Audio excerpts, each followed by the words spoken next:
Welcome to Sri Chakra news బులెటిన్ల ముందుగా headlines. కుప్పంలో ఘనంగా పెద్దపల్లి గంగమ్మ అగ్నిగుండం ప్రవేశం.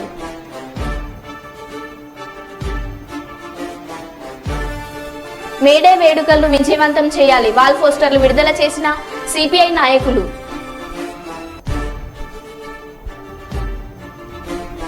కాసిపేట 2 గనిపై సిఐటియు నూతన కమిటీ ఎన్నిక.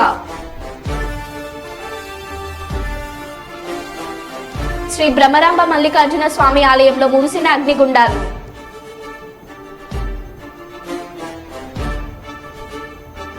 కొప్పుల ఈశ్వర్ నామినేషన్ కు మద్దతుగా బయలుదేరిన క్యాతన్పల్లి మున్సిపాలిటీ బీఆర్ఎస్ నాయకులు.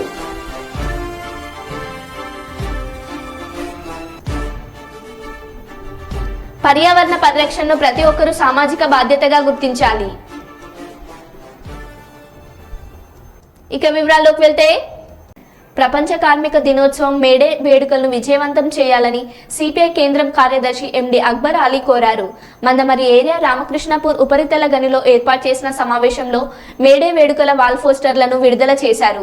ఈ సందర్భంగా ఆయన మాట్లాడుతూ, కేంద్ర ప్రభుత్వం అవలంబిస్తున్న కార్మిక వ్యతిరేక విధానాలను అడ్డుకోవాల్సిన బాధ్యత ప్రతి కార్మికుడిపై ఉందని, రానున్న పార్లమెంట్ ఎన్నికల్లో బీజేపీ ప్రభుత్వం ఓటమే లక్ష్యంగా పనిచేస్తామని కేంద్రంలో ఇండియా కూటమికి మద్దతు ఇస్తున్నట్లు ఆయన తెలిపారు. ప్రభుత్వ రంగ సంస్థలను ప్రైవేట్ పరం చేయడానికి కేంద్ర ప్రభుత్వం చేస్తున్న కుట్రలకు కార్మిక లోకం ఏకమై పార్లమెంట్ ఎన్నికల్లో బీజేపీ ప్రభుత్వాన్ని గద్దె దింపాలని పిలుపునిచ్చారు. చట్టాలు రావడం జరిగింది. అదేవిధంగా మన దేశంలో బ్రిటిష్ పాలకులు ఉన్నప్పుడు తెచ్చుకున్న చట్టాలు ఇప్పుడు మన పాలకులు వచ్చిన తర్వాత ఆ చట్టాలన్నీ కాలరాయబడుతున్నాయి. 8 గంటల పని విధానం పోతుంది, బోనస్ హక్కులు పోతున్నాయి, కనీస వేతన చట్టాలు అమలు అవ్వడం లేదు. కార్మికులను కట్టు బానిసలుగా చేసే చట్టాలు తెచ్చి మరి అణచివేత విధానాలు జరుగుతున్నాయి. కాబట్టి మరి మనం ఏదైతే 137 సంవత్సరాల క్రితం సాధించుకున్నామో చట్టాలన్నీ ఇప్పుడు 138వ మేడే జరుపుకోవడానికి సిద్ధంగా ఉన్నాం. మరి 138వ మేడే పురస్కరించుకొని మన దేశంలో ఉన్న అరాచక పాలన పోవాలని చెప్పేసి, చట్టాలను కాపాడుకుందామని చెప్పేసి మరి స్ఫూర్తి తీసుకొని కార్మికులందరూ ఐక్యమత్యంగా ముందుకు వెళ్ళకపోతే రానున్న రోజుల్లో మన తరాలకు భవిష్యత్తు ఉండదు. అంతా ప్రైవేటీకరణ, దోపిడీ విధానాలు వస్తున్నాయి. ప్రభుత్వ రంగ సంస్థలన్నీ మూతపడుతున్నాయి. కాబట్టి ఈ దోపిడీ పాలనకు వ్యతిరేకంగా పోరాడాల్సిన అవసరం ఉన్నది. మరి ఆ చట్టాలు కాపాడుకోకపోతే ఈరోజు మనము ఈ హక్కులు ఉండవు. కాబట్టి ఇక్కడ కూడా ఏవైతే కార్మికులపై అణచివేత ఉందో వాటన్నిటికీ తిరుగుబాటే శరణ్యం, పోరాటాలు తప్పవు. కాబట్టి కార్మిక వర్గం ఐకమత్యంతో ఈరోజు దేశంలో ఉన్న నియంతృత్వ పాలనను మనం తిప్పికొట్టకపోతే, ఈ నియంతృత్వ పాలన పోకపోతే మనం మళ్ళీ ఇంకా రానున్న రోజుల్లో భవిష్యత్తులో దేశంలో అసలు ఎలక్షన్లు ఉండవనేది మేధావులు చెప్పేది. ఏదైతే బీజేపీ వచ్చిన తర్వాత మరి కార్మికులు, కర్షకులు, పేదవాళ్ళని అందరినీ అణిచివేస్తూ, చట్టాలను ఖాతరు చేయకుండా, రాజ్యాంగాన్ని ఖాతరు చేయకుండా తుంగలో తెచ్చివేస్తూ మరి రాజ్యాంగాన్ని కాపాడుకోవాల్సిన పరిస్థితి వచ్చింది.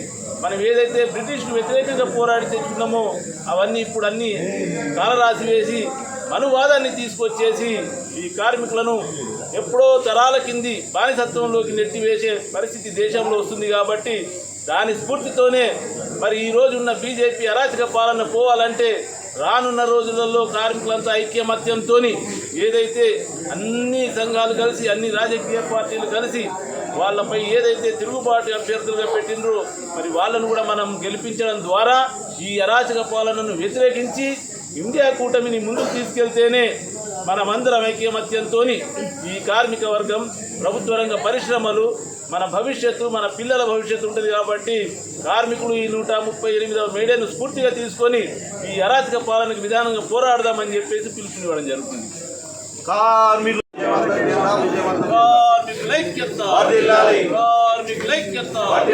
విజయవంతం చేద్దాం 138వ మేడేను, విజయవంతం చేద్దాం 138వ మేడేను. పోరాడదాం కార్మిక చట్టాలను కాపాడుకోవడానికి. ప్రభుత్వ నియంతృత్వ విధానాలు, కార్మికుల పట్ల ప్రభుత్వ నియంతృత్వ విధానాలు, కార్మికుల ఐక్యత, కార్మికుల ఐక్యత, కార్మికుల ఐక్యత.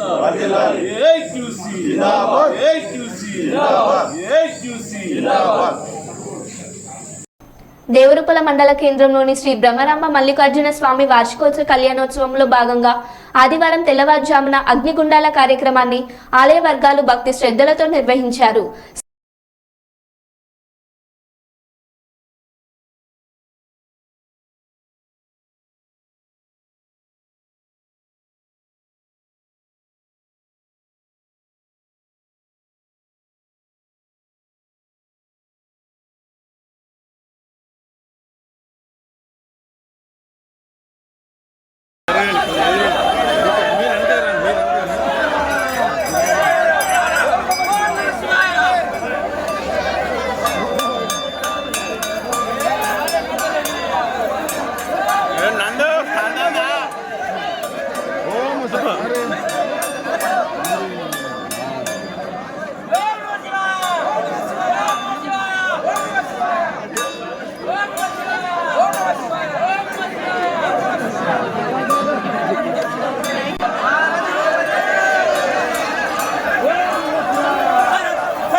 రాజన్న సిరిసిల్ల జిల్లా బోయినపల్లి మండల కేంద్రంలో అమాలి సంఘం కార్మికుల ఆధ్వర్యంలో మేడే కరపత్రాన్ని ఆవిష్కరణ చేసిన జిల్లా సిఐటియు సంఘం మే 1 రోజున బోయినపల్లి మండల కేంద్రంలో అన్ని గ్రామాల్లో జెండా ఎగరవేయాలని, జెండా ఎగరవేసిన అనంతరం అన్ని రంగాల కార్మికుల మండల కేంద్రానికి వచ్చి జెండా ఆవిష్కరణ కార్యక్రమంలో పాల్గొని విజయవంతం చేయాలని ఈ సందర్భంగా జిల్లా సిఐటియు పిలుపునిచ్చారు.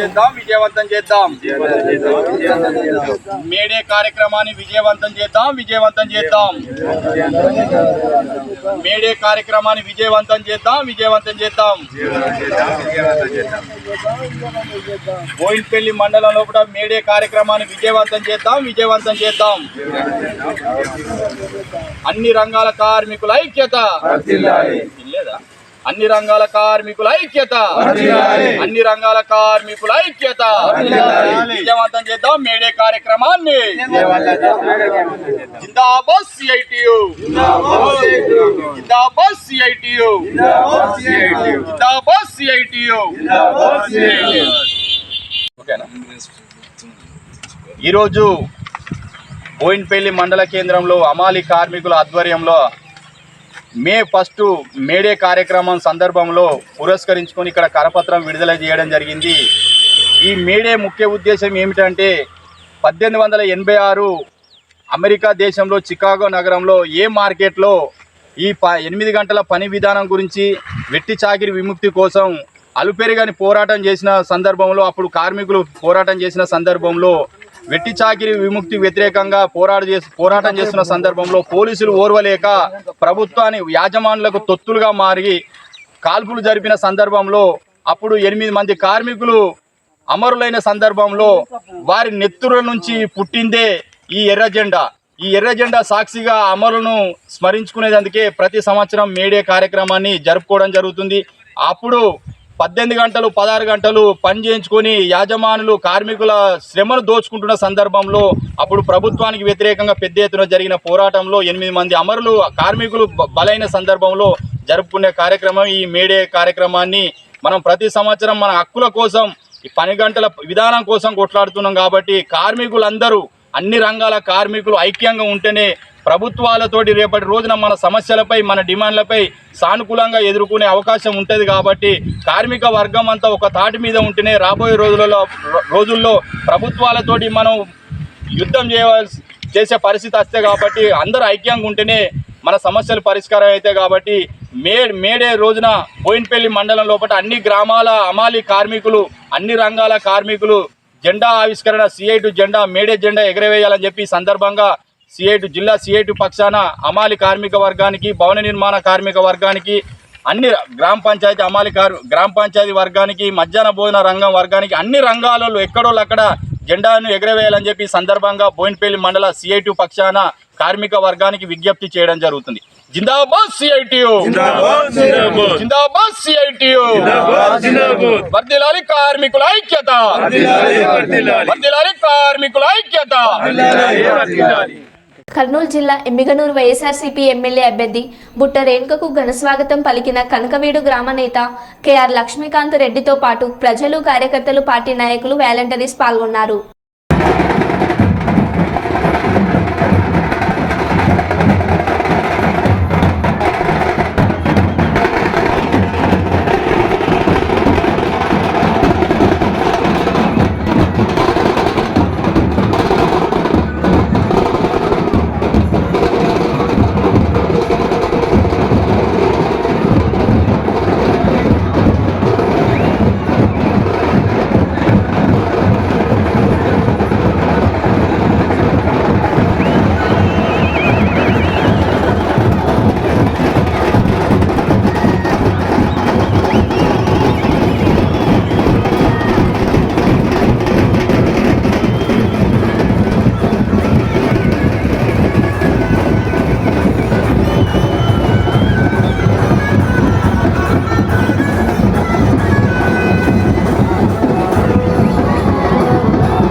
కార్యకర్తలు పార్టీకి పునాది లాంటి వారని, కార్యకర్తలు లేనిది పార్టీ లేదని, ఆశావహులు నిరుత్సాహపడవద్దని, తప్పకుండా న్యాయం జరుగుతుందని జాతీయ కాంగ్రెస్ ఎన్నికల పరిశీలకుడు వి శంకర్ అభిప్రాయపడ్డారు.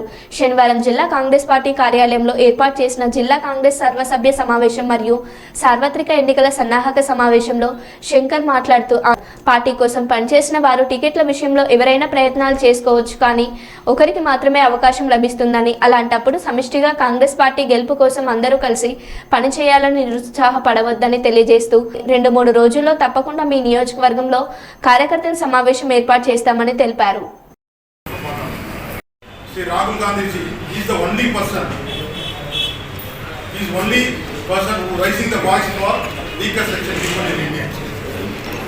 Therefore, people of Andhra Pradesh, they need Rahul Gandhi and Congress Party for the nation. So now they are ready to vote for India Alliance. Same in assembly level also. We will win the majority seat in Andhra Pradesh. Now,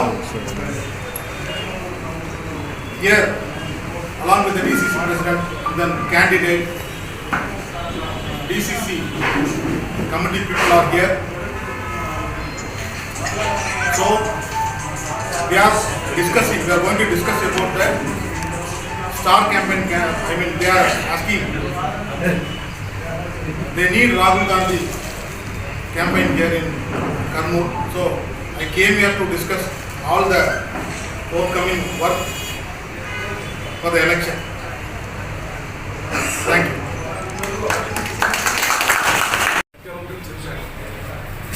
Rahul Gandhi నాయకత్వంలో ఖచ్చితంగా India కూడా ప్రభుత్వం ఏర్పడుతుంది. ఈ రాష్ట్రంలో మంచి సీట్లు కానీ అందరూ ఒకటే విధంగా రాహుల్ గాంధీ పేరు కాకుండా, ఇందులప్ప పేరు కాకుండా అవే నాయకుల వల్ల కొంతమంది ప్రజలుగా పొందుతాం. ఓటు రాదు. ఇందులో పేరు చెప్పాల్సిందే, రాహుల్ గాంధీ పేరు చెప్పాల్సిందే. అలాగే అదేవిధంగా వేదిక అలంకరించిన ఏఐసిసి అధ్యక్షుడు అదేవిధంగా రాష్ట్ర ఉపాధ్యక్షుడు సుధాకర్ బాబు గారు, వేదిక అలంకరించిన మాతోటి కార్యవర్గ సభ్యులు నమస్కారాలు. ముఖ్యంగా ఈరోజు మోడీ ప్రభుత్వం, దానికి తోడుగా ఉన్న ప్రాంతీయ పార్టీ కొంతమంది వాళ్ళ కొత్తాసు పలుకుతున్న మన రాష్ట్రంలో ఇటు తెలుగుదేశం పార్టీ కానీ, ఇటు వైసీపీ కానీ, ఇటు పవన్ కానీ వాళ్ళు తొత్తులుగా ఉన్నది వాస్తవం. ఆంధ్రప్రదేశ్ దేశంలో ఆయన నాశనం చేస్తే రాష్ట్రంలో వీళ్ళు నాశనం చేయడానికి సిద్ధంగా ఉన్నారు. నాశనం చేస్తూ కాంగ్రెస్ పార్టీ ప్రజలకు ఎంత మేలు చేసింది, గతంలో ఎంత మేలు చేసింది, కాంగ్రెస్ పార్టీలో ఎంతవరకు అభివృద్ధి చెందింది, నీటి ప్రాజెక్టులు కావచ్చు, ఇంటి స్థలాలు కావచ్చు, అదేవిధంగా ఇండస్ట్రియల్స్ కావచ్చు, వివిధ కోణాల్లో అభివృద్ధి చెందింది ఒక కాంగ్రెస్ ప్రభుత్వంలో మాత్రమే మనం గమనించాలి. ఆ రోజు 1978లో ఇందిరాగాంధీ గరీబ్ హఠావో తీసుకురావడం జరిగినది. పేదలారా మేల్కోండి, మన పేదలు ముందుకు రాకపోతే దేశం అభివృద్ధి ఉంటుంది. అందువల్లే ఆనాటి ఇందిరాగాంధీ దేశం మొత్తం మీద కింద ఉన్న పేద ప్రజలు విజృంభించడం జరిగినది. నేడు దేశము మతాల మధ్య, కులాల మధ్య చిచ్చు పెడుతూ బొబ్బం కొడుతున్న బీజేపీ ప్రభుత్వం వినాశనం చేస్తుంది, రాజ్యాంగాన్ని మారుస్తుంది. డాక్టర్ బిఆర్ అంబేద్కర్ రచించిన, అంబేద్కర్ రచించిన రాజ్యాంగాన్ని ప్రపంచంలో గొప్పగా భావిస్తున్న, నమస్కారాలు చేస్తున్న ఈ రాజ్యాంగాన్ని మార్చడానికి ఉంటుంది. మేము ఇదే కాంగ్రెస్ పార్టీ, మా రాహుల్ గాంధీ ఇదే మాట చెప్పాడు. అందులో భాగంగానే కన్యాకుమారి నుంచి కాశ్మీర్ వరకు జోడో యాత్ర చేయడం జరిగినది. మేము మతాలకు వ్యతిరేకం, కులాలకు వ్యతిరేకం. ఖచ్చితంగా భారతదేశంలో అందరూ కలిసి ఉండాలి, భారతదేశం అభివృద్ధి చెందాలి, భారతదేశంలో ఎటువంటి విద్వేషాలు లేకుండా చూడాలి. ఆ బాధ్యత ఆనాడు ఇందిరాగాంధీ తీసుకుంటే నేడు రాహుల్ గాంధీ తీసుకోవడం జరిగినది. అందువల్లే ఇప్పుడు పేద ప్రజలకు అండగా ఖచ్చితంగా కాంగ్రెస్ ప్రభుత్వం ఉంటుంది. అదేవిధంగా రాజ్యాంగాన్ని ఎలా మారుస్తారో అని ఛాలెంజ్ చేసిన వ్యక్తి ఎవరప్పంటే ఒక రాహుల్ గాంధీ మాత్రమే. ఇటు రాష్ట్రంలో అటు దేశంలో ఆనాడు ఆలోచించగలదు. అలాంటివి నేడు పరిస్థితి లేవడంలో ఒకసారి ఆలోచించారు. ప్రభుత్వం విసుగు చెందారు. ఎప్పుడెప్పుడు ఇంటికి పంపాలని బీజేపీ ప్రభుత్వాన్ని, నరేంద్ర మోడీ అనే దాంట్లోకి ఈరోజు మా డిసిసి ప్రెసిడెంట్ చెప్పినట్టు మేమేం కొట్టుకుంటే మీరు బాగుపడతారా? మసీదులో పన్నులు వేయడము, ఊళ్ళలో ఆవులను వాలేయడము, వీళ్ళ మధ్య కులాల మధ్య మతాల మధ్య చిచ్చులు పెట్టడం, గలాటా వచ్చి వీళ్ళు పప్పులు కట్టుకోవడం, ఇలా రాజకీయం ఇలా నా చేసింది. దయచేసి ప్రజలందరూ ఈ విషయాన్ని గమనించాలా. కాంగ్రెస్ పార్టీకి ఓటేయాలా. ఎంపీ అభ్యర్థి అయిన రాంకుల యాదవ్ గారి ప్రతి ఒక్కరిలో పర్యావరణ పరిరక్షణపై దురదృష్టి లేకపోవడం వల్లే ఇలాంటి వేసవి వడగాల్పులు, వేసవి మండుటెండలు చూస్తున్నామని సీనియర్ గ్యాస్ట్రోఎంట్రాలజిస్ట్ డాక్టర్ శర్మ అన్నారు. కర్నూలు నగరంలోని మున్సిపల్ హైస్కూల్ మైదానంలో శిక్షకుడు రాఘవేంద్ర ఆధ్వర్యంలో ఏర్పాటు చేసిన సిలంబం వేసవి శిక్షణ శిబిరాన్ని ఆయన ముఖ్య అతిథిగా హాజరై ప్రారంభించారు. ఈ సందర్భంగా ఆయన మాట్లాడుతూ, గతంలో ఎన్నడూ లేని విధంగా తీవ్ర గాల్పులతో కూడిన వేసవి మండుటెండలు మానవ జాతిని ఉక్కిరిబిక్కిరి చేస్తున్నాయని చెప్పారు. పరిస్థితులు ఇలాగే కొనసాగితే మానవ జాతి మనుగడకే ముప్పు వాటిల్లే ప్రమాదం ఉందని ఆయన తెలిపారు. ముఖ్యంగా మొక్కలు పెంచకపోవడం, విపరీతంగా పెట్రోల్, డీజిల్, ఆటోమొబైల్స్ వినియోగం వంటివి ఎక్కువ కావడం వల్ల భూమి వేడికి ఇలాంటి పరిస్థితులు ఉత్పన్నమవుతున్నాయని చెప్పారు. సమ్మర్లో ముఖ్యంగా ఈ ఇయర్ అంటే ఇలానే భవిష్యత్తులో ఉంటే మానవ జాతి మనుగడకే ప్రాబ్లం వచ్చి మానవ జాతి అంతరించిపోయే పరిస్థితి కూడా ఉంది. దీన్నే క్లైమేట్ చేంజ్ అంటారు. అంటే పర్యావరణం బాధ్యత ప్రతి ఒక్కరి మీద ఉంటుంది. పర్యావరణాన్ని పరిరక్షించుకోవాలి అనే దీని ఆ ధ్యాసగాన ఉంటే కొంతవరకు మనము ఈ పరిస్థితి ఎదుర్కొనే వాళ్ళం కాదు. ఎందుకంటే ఇది కేవలము మ్యాన్మేడ్ డిజాస్టర్ అంటారు. అంటే ఈ కెటాస్ట్రోఫ్ అంటే ఈ యొక్క భయంకరమైన సమస్య మనుషుల వల్లనే వచ్చింది. ఎందుకంటే కార్బన్ ఎమిషన్స్ అంటారు. అంటే ఈ హైడ్రోకార్బన్స్ అంటే ఫాజిల్ ఫ్యూయల్స్ అంటే ముఖ్యంగా ఈ పెట్రోలు, డీజిల్ ఇలాంటివన్నీ ఆటోమొబైల్స్ ఎక్కువ కావడము, తర్వాత ఏసీలు ఎక్కువ కావడము, అదే కాకుండా పొల్యూషన్ చాలా చాలా ఎక్కువైపోయింది. ఎయిర్ పొల్యూషను, వాటర్ పొల్యూషను, ఇట్లా రకరకాలుగా పొల్యూషన్ ఎక్కువైపోయింది. దీనివల్ల ఏమవుతుందంటే టెంపరేచర్ రైజ్ అయిపోయినాక ఈ భూమి కూడా వేడెక్కడము, గ్లేషియర్స్ అనేవి మెల్ట్ అయిపోవడము, అందులో unseasonal rains, unseasonal floods, heat waves, ఈ రకంగా ఒక ప్రమాదకరమైన సైక్లోన్స్, ప్రమాదకరమైన జీవితము మనుషులు లీడ్ చేసే అవకాశం ఉంది. కాబట్టి ఇప్పుడు ఈ చిన్నారులను కానీ మనం శిక్షణ ఇస్తూ వీళ్లకు ఏ రకంగా పర్యావరణ బాధ్యత అనేది నేర్పించాల్సిన ఆవశ్యకత కూడా ఉంది. ఈ సమ్మర్లో అంటే ఇలాంటి సమ్మర్ చూసినాక ప్రతి ఒక్క మానవుల్లో ప్రతి ఒక్కరిలో ఆ చైతన్యం కలగాలి. మన దేశం అని కాదు, ప్రపంచం మొత్తం మీద కూడా మానవ జాతి చేస్తున్న ఒక భయంకరమైన కృత్యం ఏమి అంటే ఈ కార్బన్ ఎమిషన్స్ ఎక్కువ చేయడము. దీనివల్ల ఈ కంట్రోల్ కాక ఒకరికొకరు హెల్ప్ చేసుకుంటూ మానవ జాతికి సహాయం చేసుకోకపోతే రానున్న రోజుల్లో మానవ జాతి అంతరించిపోయే అవకాశం ఉంది ఈ ప్లానెట్ మీద, ఈ భూగ్రహం మీద. కాబట్టి ప్రతి ఒక్కరూ ఈ బాధ్యత తీసుకోవాలనే మెసేజ్ నాకు ఇవ్వాలనిపించింది ఈ ఎండాకాలంలో. ఇంకోటి ఏమంటే ఈ సిలంబం అనేది ఒక ప్రాచీన క్రీడ. దీంట్లో ఈ క్రీడ ప్రాక్టీస్ చేసేటప్పుడు ముఖ్యంగా పిల్లలు బ్రీదింగ్ మీద చాలా కంట్రోల్ కూడా చేసుకుంటారు. అంటే డీప్ బ్రీదింగ్ అనేది చాలా చాలా అవసరము. అదే కాకుండా ఫిజికల్ ఎక్సర్సైజ్ చేయడం వలన దేహదారుణ్యం పెరుగుతుంది. ఏకాగ్రత వలన ఇది లైక్ ఏ కాన్సన్ట్రేషన్, ఏకాగ్రత అనేది మెడిటేషన్ లాంటిది. సో దీంట్లో ఫిజికల్ ఎక్సర్సైజ్ ఉంది, మెంటల్ స్టామినా పెరగడానికి అవకాశం ఉంది, బ్రీదింగ్ బాగా డెవలప్ అవుతుంది, ఇమ్యూనిటీ పెరుగుతుంది. ముఖ్యంగా ఈ స్పోర్ట్స్లో పాల్గొనడం వలన కొన్ని హార్మోన్స్ రిలీజ్ కావడం వలన మన బాడీలో ఆ న్యూరో ట్రాన్స్మిటర్స్ హార్మోన్స్ వలన ఇమ్యూనిటీ కూడా పెరుగుతుంది. కాబట్టి బట్ సమ్మర్ కాబట్టి చిన్నపిల్లలు కాబట్టి వీళ్ళు ఎక్కువసేపు ఏది చేయకూడదు. అర్లీ మార్నింగ్ ఈ కార్యక్రమం అయిపోగొట్టుకోవాలి. ఈవినింగ్ అయినా కానీ ఆ వేడి అట్లే ఉంటున్నది. కాబట్టి very early morning around 6:30 to 7 o'clock 7:15 కల్లా అయిపోవాలి ఈ కార్యక్రమం. ఆ తర్వాతనే మిగతాది మనము చూసుకోవచ్చు. కాబట్టి నేను ఆ శిక్షకుడిని కూడా కోరుకోవడం ఏమంటే, మీరు చిన్న పిల్లలతో డీల్ చేస్తున్నారు, వాళ్ళతో డీల్ చేసేటప్పుడు చాలా చాలా జాగ్రత్తగా ఉంటూ వాళ్ళను కేవలం మార్నింగ్ 6:30, 7 ఆ టైంలో కల్లా అయిపోగొట్టాలని నేను కోరుకుంటున్నాను. ఈ కార్యక్రమానికి నన్ను పిలవడం నాకు ఎంతో సంతోషాన్ని ఇచ్చింది. సిరిసిల్ల జిల్లా కేంద్రంలోని డీసీసీ కార్యాలయంలో ఏఐసీసీ ఇన్ఛార్జి దీపాదాస్ మన్షి, తెలంగాణ రవాణా మరియు బీసీ సంక్షేమ శాఖ మంత్రి పొన్నం ప్రభాకర్, ఎమ్మెల్యేలు ఆది శ్రీనివాస్, కవ్వంపల్లి సత్యనారాయణతో కలిసి మీడియా సమావేశం నిర్వహించారు. వారు మీడియాతో మాట్లాడుతూ ఏఐసీసీ ఇన్ఛార్జి దీపాదాస్ మన్షి, ఏఐసీసీ సెక్రటరీలు రోహిత్ చౌదరి, విష్ణురాజ్ సిరిసిల్లాలో జరుగుతున్న పరిణామాలు నేతన్నలతో మాట్లాడడానికి వచ్చారని, ఆత్మహత్యలు దురదృష్టకరమని అన్నారు. हम लोग राजनीति करेंगे, ये कांग्रेस पार्टी कभी नहीं सोचता है, कभी नहीं करते हैं. इसीलिए हम लोग आए हैं इस समस्या का हाल ढूंढने के लिए. कुछ समस्या का हाल हम लोग किए भी है सरकार की तरफ से, लेकिन अभी चुनाव के समय इसके बाद बैठ के हम लोग काम करेंगे.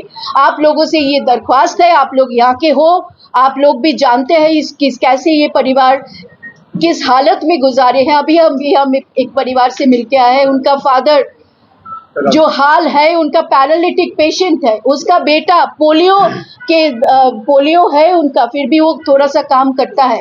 उससे पहले जो परिवार में गया, उस परिवार में बेटा कुछ काम ही नहीं करता. एक ही फादर था जो सोर्स ऑफ इनकम था, वो भी खत्म हो गया. तो ऐसे समय परिवार के साथ खड़े रहना है. ये राजनीति का समय नहीं है. आप लोगों से भी मैं दरख्वास्त करूंगी कि आप लोग थोड़ा इस पद्मशाली कम्युनिटी के साथ, जो यहाँ के लोगों का रोजगार है, वो रोजगार को बेरोजगार बना देने वाला जो केसीआर के पार्टी है और जो बीआरएस है और जो बीजेपी है, वो जो मिलके एक तरफ से जीएसटी 12% लगा दिया, एक तरफ इस पद्मशाली कम्युनिटी का वीविंग का आगे बढ़ाने के लिए कोई सोच नहीं लिया. तो इसके विरोध करते हुए हम लोग आज आए हैं और इस जो दुख भरी कहानी सुना, 7 दिन में 5 परिवार के ऊपर ये आफत आ गया, उसके साथ हम लोग हमदर्दी के साथ खड़े हैं इस परिवारों के साथ, और आगे ये ना हो इसलिए हमारे तरफ से जो भी करना है, सरकार अभी कांग्रेस के बने हैं, सरकार के तरफ से जो भी करना है हम लोग उचित समझ के करेंगे। लेकिन चुनाव के समय कोड ऑफ कंडक्ट में हम कुछ नहीं बोल सकते, ना हम जुमला बोल के कुछ ऐसे बात करके जाएंगे जो हम कर नहीं सकते, वो हम नहीं करते। हम लोग वीवर कम्युनिटी के साथ है और आगे इनको बढ़ाने के लिए यहाँ जो 26,000 पावर लूम है, इन लोगों को कैसे मॉडर्नाइज करके सिरसिला के लिए अलग से एक वीविंग कम्युनिटी को आगे बढ़ाने के लिए मॉडर्नाइज तरीका से कैसे किया जा सकता है, उसके लिए हम लोगों का सोच है और नागतुमल्ला नागेश्वर जी आके चुनाव के बाद ये काम करेंगे। धन्यवाद। వాటిని పునరుద్ధరణకు సంబంధించి కేంద్రం చట్టం చేయవచ్చు, కానీ ఏది ఏమైనా ఆనాడు మేము 2004లో అధికారంలోకి వచ్చినాక 2005లో మహిళా సంఘాలను తీసుకొని పబ్లిక్ గార్డెన్లో ఆ రోజు 5 లక్షల రూపాయల రుణాలు ఇచ్చినాం. ఇవాళ మళ్ళీ వడ్డీ లేని రుణాలతో ఒకవైపు నేతన్నలను ఆదుకుంటూనే उनके लिए स्पेशल पॉलिसी करके यहाँ पे एक पार्क बना दिया, टेक्सटाइल पार्क। लेकिन ये जो क्लस्टर है पावर लूम क्लस्टर, इसको आगे बढ़ाने के लिए कोई कदम नहीं उठाया। तो आज इस हालात पैदा करने वाला बीजेपी है, आज इस हालात पैदा करने वाला बीआरएस है, और वो आके अगर कांग्रेस के ऊपर थोपते हैं। हम लोग सरकार बनाए हैं और इस क्लस्टर को आगे बढ़ाने के लिए पद्मशाली कम्युनिटी के साथ कांग्रेस खड़े हैं। क्लस्टर को आगे बढ़ाने के लिए जो कदम उठाना चाहिए इलेक्शन के बाद आके हम लोग कदम उठाएंगे। చేస్తాం. ఆనాడు కూడా మేము 2009 నుంచి 14 వరకు ఉన్నప్పుడు కూడా ఆత్మహత్యలు వద్దు, బతకడం ముద్దు అని ర్యాలీ తీసి ధైర్యం ఇచ్చే ప్రయత్నం చేసినాం. ఇవాళ కూడా శివరాజకీయాలు చేసేటువంటి వ్యక్తులకు చెప్తా ఉన్నాం, దయచేసి రాజకీయాలు ఎప్పుడైనా ఆడుకోవచ్చు, ముందు నేతన్నలకు ధైర్యం ఇచ్చే కార్యక్రమం తీసుకుందాం. మా ప్రభుత్వం మీరు పెట్టిన బకాయిలు చేర్చే పనిలో ఉంది, వాళ్ళకు చేతి నిండా పనిచ్చే బాధ్యత మాది అని అనేక సందర్భాలు మేము చెప్పినాం. మీరు వాళ్ళని ఎంతసేపు మీకు మెదడులో ఉన్న బతుకమ్మ చీరలు మాత్రమే ఇవ్వాలనే ఆలోచనతో కాదు, ఇలా ప్రభుత్వ జీవో నెంబర్ 1 తెచ్చి ప్రభుత్వ అవసరాలకు ఉపయోగించబడే మొత్తం బట్టను తెలంగాణలో ఉన్నటువంటి అందరికీ చేస్తే మీ జీవితాలు బాగుపడతాయో దాన్ని చేయడానికి సిద్ధంగా ఉన్నాం. ఒక బలహీన వర్గాల శాఖ మంత్రి జిల్లా వాడిగా, మిత్రుడు ఆది శ్రీనివాస్ గారు శాసనసభ్యుడుగా, మహేందర్ రెడ్డి గారు, కవంపల్లి సత్యనారాయణ గారు, మా అభ్యర్థి అందరం కూడా కలిసి రేపు పొద్దున ఇక్కడ ఉండబడేటువంటి వాళ్ళకు నష్టం లేకుండా కష్టం రాకుండా చూసుకునే బాధ్యత మాది. దయచేసి ఎన్నికల సమయం కొన్ని మాటలు మాట్లాడచ్చు, మాట్లాడరాదు, కానీ చనిపోయిన కుటుంబాలు ఇలా ఒక కుటుంబం కానిపోయినాం, ఆ కుటుంబానికి ఇల్లు లేదు మేము వద్దనమా? ఆ కుటుంబానికి పెరాలసిస్ వచ్చున్నాడు ఆయన పెన్షన్ వద్దనమా? ఆ కుటుంబంలో ఉండబడేటువంటి ఆ మహిళకు యొక్క బాధను చూస్తేనే బాధ కలిగే పరిస్థితుల్లో ఉంటే 10 సంవత్సరాలు రాజ్యం వెళ్ళిన వ్యక్తులు బాధ్యతలు కాదా? ఇలా 4 నెలలనే మా మీద తప్పు నెట్టి నెబ్బను నెట్టి ఇలా మాట్లాడుతూ ఉన్నాడు పార్లమెంట్ సభ్యుడు. 12% GST చేసి ఆనాడు కూడా మేము చెప్పినాం, ఒక టెక్స్టైల్ పార్క్ ప్రధానమంత్రి దేశంలో 4 ప్రకటిస్తే ఒకటి సిరిసిల్లకి ఇవ్వండి, ఇక్కడ ఉన్నటువంటి వ్యవస్థ బాగుపడుతుందని అడిగినాం. తీసుకుపోయి వరంగల్ పెట్టిండ్రు. ఎవరు జిమ్మేదారి?